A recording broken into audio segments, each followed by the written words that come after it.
Hey there, Thom White here with week 2 of Dancing with the Stars.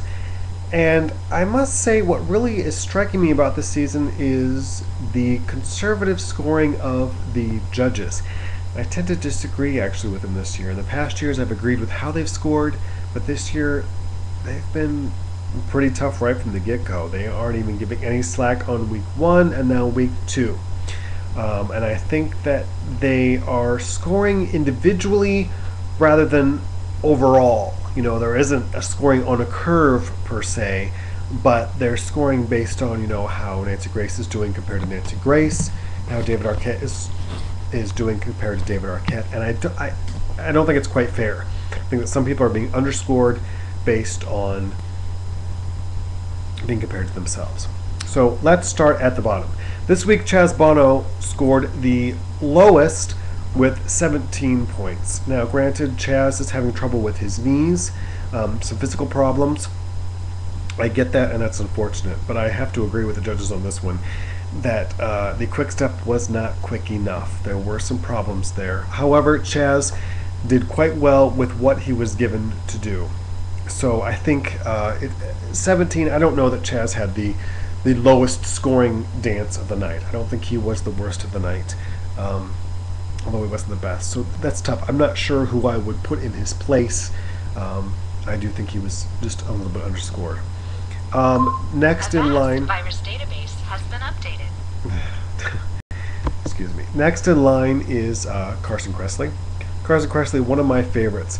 Not the best dancer, down towards the bottom technique-wise, but so entertaining, so fantastic. I really enjoy him. I think that this week's dance was less entertaining than was last week's, and that's I think a lot to do with the music. I don't think that song was really as much fun. It was kind of dorky fun, but not nearly as fun as last week. So that's unfortunate for Carson. I think he still was entertaining, and I hope that he continues. I wouldn't mind seeing him go all the way to the final 3 just for entertainment value. I've compared him to being this season's Cloris Leachman. Although Cloris really couldn't dance, Carson kind of can, and he did improve this week from last week, so maybe he can do better. Carson actually tied with David Arquette. I think David Arquette is the first star that I will mention tonight that was underscored. I do not think David Arquette offered the second worst dance of the evening. He didn't do too badly this week.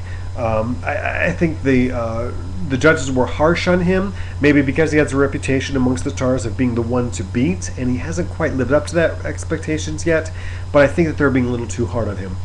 He got the steps down. I think I have to agree with Carrie Nanabo that his energy was from the waist up was fantastic, but the waist down, he really needs to bring that energy to his feet to really make his mark on this competition. But he was underscored on this one.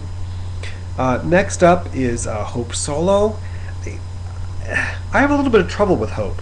She got her steps down. She's still just a little too stiff, a little too muscular, and I think that comes with the territory of her being an athlete. It makes sense. I get it.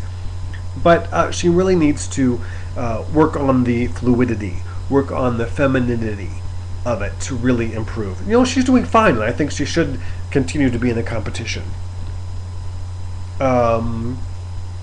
Then we have a tie, a 4-way tie it looks like, with Nancy Grace next.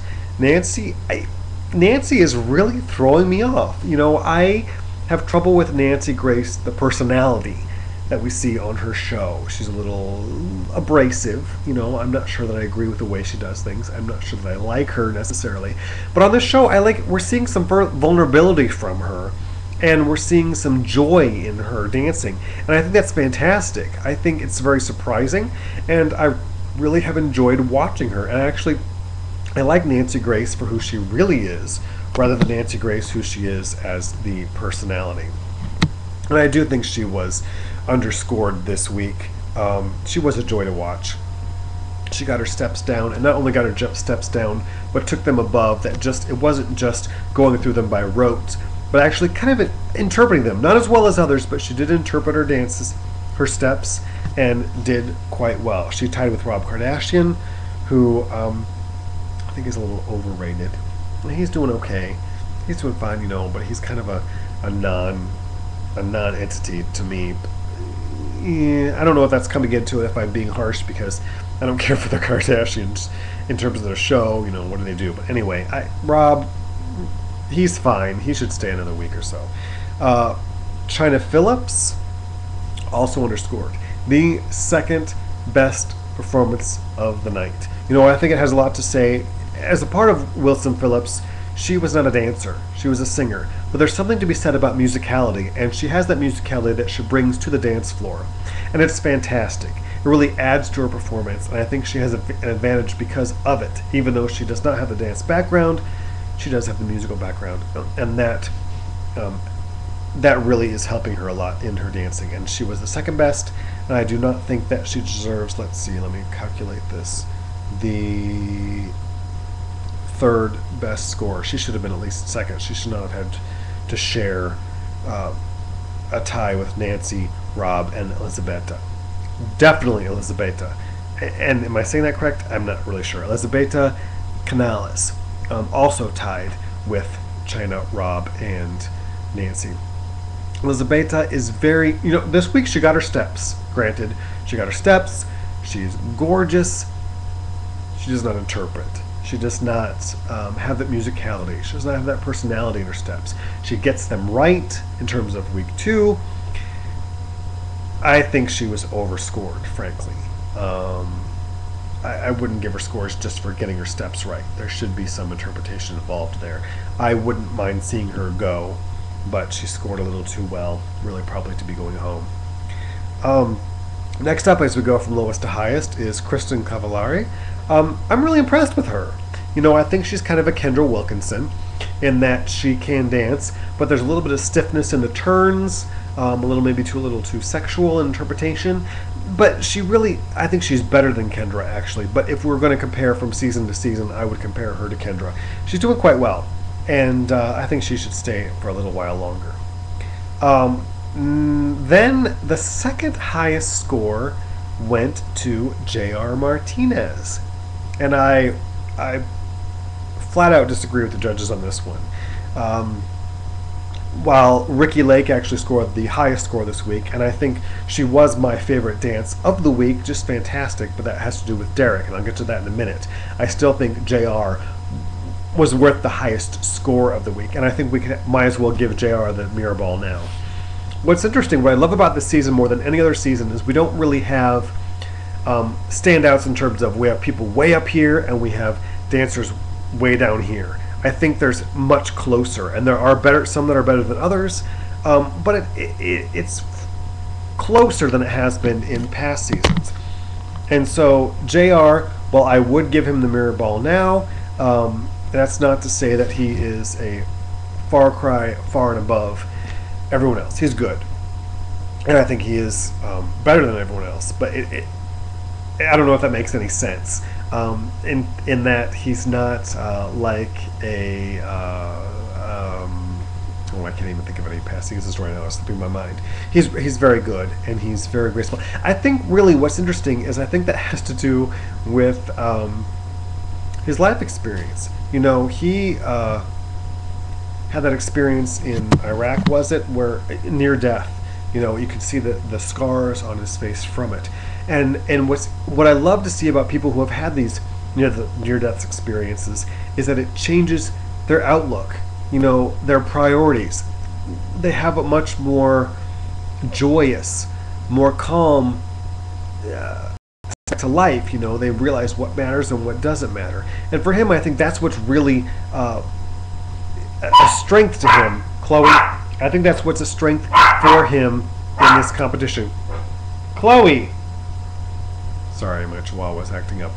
I think that's what's a strength for him in this competition, is that he can go out there and just be completely free, be completely fluid, because he's just out there to have fun. He recognizes that this is just a dance show, and that really is a benefit to him, and I applaud him for that. That's fantastic. But really, the top score this week was Ricky Lake, and I will say my favorite dance of the week, but I still think JR deserved a higher score than Ricky did. But Ricky really benefits from being with Derek Huff, who is the best choreographer of the bunch, hands down, no question. what's beautiful is we could see this week that Derek really choreographed so well that Ricky is not the best dancer. She's not even in the top three, I wouldn't say. She's very good, but she's not the best dancer. He really choreographed well to cover over that, to make it look like she's just fantastic. And it works really well. Derek is exceptional, and she is lucky to have him.